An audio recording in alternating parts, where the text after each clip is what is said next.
সমাস with PRP fourth এপিসোডের second পার্টে তোমাদেরকে স্বাগত। আগের বার সমাস শেষ করেছিলাম নঙর্থক বহুব্রীহি দিয়ে। এরপর এই এপিসোডে আমরা আরও বাকি তিনটি বহুব্রীহি সমাস জেনে। মধ্যপদলোপী বহুব্রীহি। মধ্যপদলোপী বহুব্রীহি কি হচ্ছে? ব্যাসবাক্যের মধ্যেখানের পদগুলো যে বহুব্রীহি সমাসে বাদ যাচ্ছে তাকে বলা হচ্ছে কি মধ্যপদলোপী বহুব্রীহি। যেমন দেখো মীনাক্ষী, মিনের মতো অক্ষী যাহার, তাহলে মিন রইল আর অক্ষী রইল, মধ্যেখানের এই মতো কথাটা কিন্তু বাদ চলে গেল। ডাকাবুকো, ডাকাতের মতো বুক যাহার, ডাকাত রইল আর বুক রইল, মতো কথাটা কি হয়ে গেল? বাদ চলে গেল। আর যাহার কথাটা থাকলে তো বহুব্রীহি হবেই।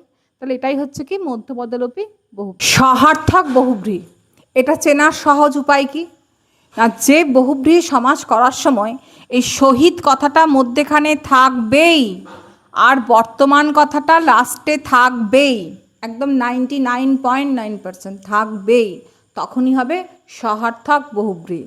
দেখো সশ্রদ্ধ, শ্রদ্ধার সহিত বর্তমান, সপুত্র, পুত্রের সহিত বর্তমান, সলজ্জ, লজ্জার সহিত বর্তমান।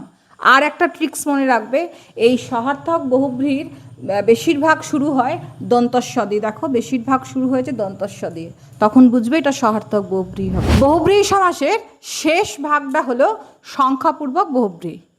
এই সমাসটা আমরা চিনব কি করে না, এই সমাসটা শুরু হবে কিন্তু যে কোনো সংখ্যা দিয়ে। দেখো দশানন 10 দিয়ে শুরু হয়েছে সংখ্যা দিয়ে, আর শেষে যাহার বা যার বা যার কথাটা কি হবে? থাকবে। আবার দেখো ত্রিলোচন, মানে 3, দেখো সংখ্যা দিয়ে কি হয়েছে? শুরু হয়েছে, শেষে দেখো যাহার কথাটা আছে। তাহলে যে বহুব্রীহি সমাস সংখ্যা দিয়ে শুরু হয়, যে কোনো সংখ্যা দিয়ে, আর শেষে যাহার কথাটা থাকে, তাকে বলা হচ্ছে কি সংখ্যাবাচক বা সংখ্যাপূর্বক বহুব্রীহি।